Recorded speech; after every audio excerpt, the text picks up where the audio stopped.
ज्योतिष रतन केंद्र चैनल पर हमारे आप सभी प्रिय दर्शक गणों का बहुत बहुत हार्दिक स्वागत और अभिनंदन। मेरे प्रिय साथियों, मैं हूं आचार्य पंडित सर्वदानंद शर्मा।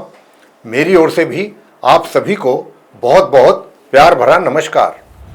साथियों, आज हम जो आपके साथ चर्चा करने जा रहे हैं वो इस बात को लेकर के चर्चा करने के लिए जा रहे हैं कि हमारे पास अनेकों अनेक क्वेरीज आती हैं इस समस्या को लेके।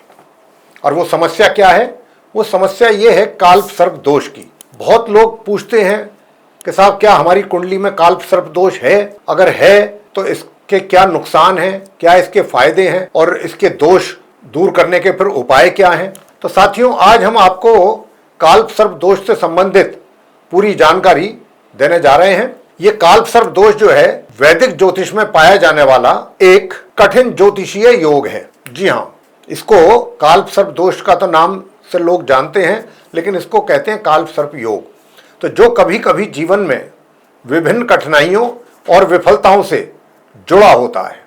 जब किसी व्यक्ति की जन्म कुंडली में सभी ग्रह राहु और केतु के बीच स्थित होते हैं तो ये स्थिति 12 अलग अलग प्रकार के काल्प सर्प दोष के परिणाम स्वरूप होती है। कहने का मतलब ये हुआ कि देखिए, कुंडली के अंदर 12 घर होते हैं, 12 भाव। राहु केतु हमेशा आमने सामने होते हैं। अब क्योंकि राहु केतु आमने सामने होते हैं, 12 घरों में जिस घर में भी ये बैठेंगे राहु, तो उसी उतने ही प्रकार के काल्प सर्प दोष हो गए। 12 घर हैं, 12 घरों में अलग अलग जब बैठेंगे राहु और सामने उनके केतु बैठेंगे तो ये 12 प्रकार के काल्प सर्प दोष बनते हैं। अब आपकी कुंडली में अगर है काल्प सर्प दोष तो वो कौन सा वाला काल्प सर्प दोष है? अब हम एक एक करके इन सभी 12 काल्प सर्प दोषों के विषय में आपके साथ चर्चा करेंगे और जानकारी देंगे।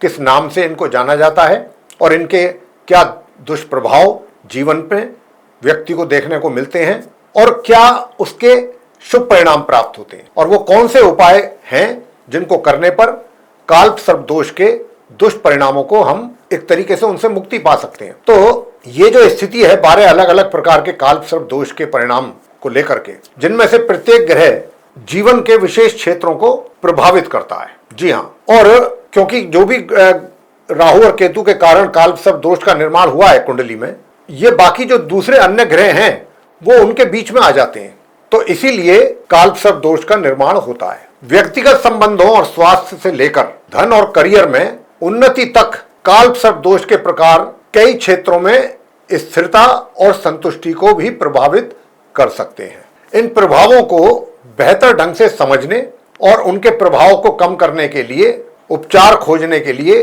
आप हमारे कार्यालय से भी संपर्क कर सकते हैं। काल्प सर्प दोष के 12 प्रकार जो हमने अभी आपसे कहा कि होते हैं, उन सभी 12 प्रकारों के विषय में एक एक करके हम आपके साथ बात करेंगे और उनके दुष्प्रभाव, जैसा मैंने कहा, और उनके शुभ प्रभाव के विषय में भी आपको पूरी जानकारी देंगे, साथ ही उनके उपाय भी बताएंगे। काल्प सर्प दोष का प्रत्येक रूप विशेष है और व्यक्तिगत विकास, रिश्ते, वित्त और स्वास्थ्य सहित जीवन के कई क्षेत्रों को ये प्रभावित करता है काल्प सर्प दोष।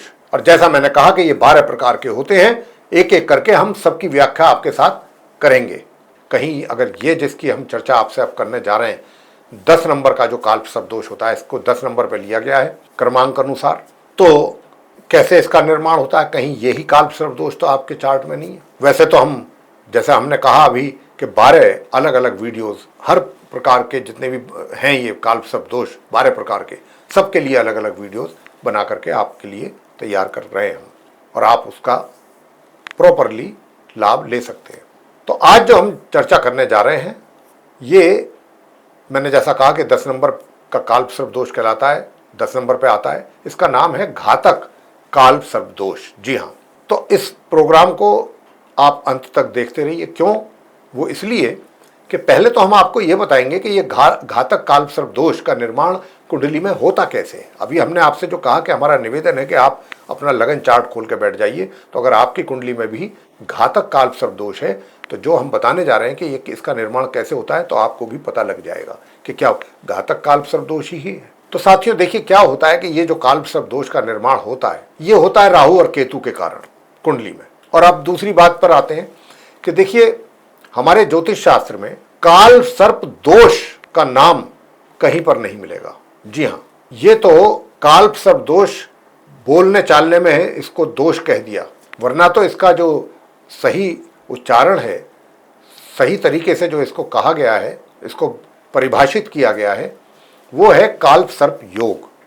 जी हाँ, लेकिन बोलने में चालने में, क्योंकि कुछ दुष्प्रभाव भी मिलते हैं जीवन में, कुछ अच्छे प्रभाव भी देखने में आते हैं जब काल्प सर्प दोष जीवन में होता है। ऐसा नहीं है कि बिल्कुल ही सारे दुष्प्रभाव जीवन में आते हैं, अच्छे भी आते हैं। जो अच्छे होते हैं वो व्यक्ति को ध्यान नहीं रहते, खराब की वजह से व्यक्ति परेशान हो जाता है। तो ठीक है, कोई दिक्कत नहीं। अगर कोई दुष्प्रभाव भी हैं तो उनके उपाय भी हैं, वो उपाय भी हम आपको अंत में दे रहे हैं। तो आप ध्यानपूर्वक इस वीडियो को देखते रहिए।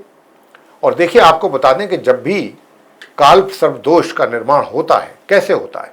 अब जैसे कि मैं आपको बताऊं कि ये घातक काल्प सर्प दोष की बात चल रही है, तो देखिए, जब किसी भी व्यक्ति की कुंडली में केतु जो है वो चतुर्थ भाव में हो, 4th हाउस में केतु, और राहु जो है ठीक इसके विपरीत सामने दशम भाव में हो, 10th हाउस में, तो पहली बात तो ये कि राहु और केतु हमेशा कुंडली में आमने सामने ही होते हैं। इस तरीके से, एक यहां तो दूसरा यहां, ठीक आमने सामने होंगे राहु और केतु 180 डिग्री एंगल पे। अब काल्प सर्प दोष का निर्माण होता कैसे है और घातक काल्प सर्प दोष कब बनता है? वो तब बनता है जब केतु तो चौथे घर में बैठे हों कुंडली के, और राहु बैठे हों दशम भाव में, 10th हाउस में, और बाकी के सभी दूसरे ग्रह जितने भी हैं 7 ग्रह, वो इन दोनों के बीच में स्थित हों। अब आप ये भी पूछना चाहेंगे कि बीच का मतलब क्या हुआ? जी हाँ, बीच का मतलब बता देते हैं। जैसा अभी हमने आपसे कहा कि राहु और केतु हमेशा आमने सामने होते हैं कुंडली में, एक दूसरे के ठीक आमने सामने होंगे। अब मान लीजिए राहु और केतु बैठे हैं, ये 4th हाउस है, ये 10th हाउस है, यहाँ पर केतु है, यहाँ राहु है कुंडली में। तो एक पोर्शन तो ये हो गया चार्ट का, दूसरा इस तरफ का हो गया। तो बीच का मतलब यही होता है कि इनके लेफ्ट में या इनके राइट में, मतलब हमने कहा है कि अन्य सभी ग्रह, बाकी के 7 ग्रह बचे, 9 ग्रह होते हैं, 2 तो यही हो गए राहु और केतु। अब जो बाकी 7 ग्रह हैं, या तो इनके पूरी तरह से लेफ्ट में हो या पूरी तरह इनके राइट में हो।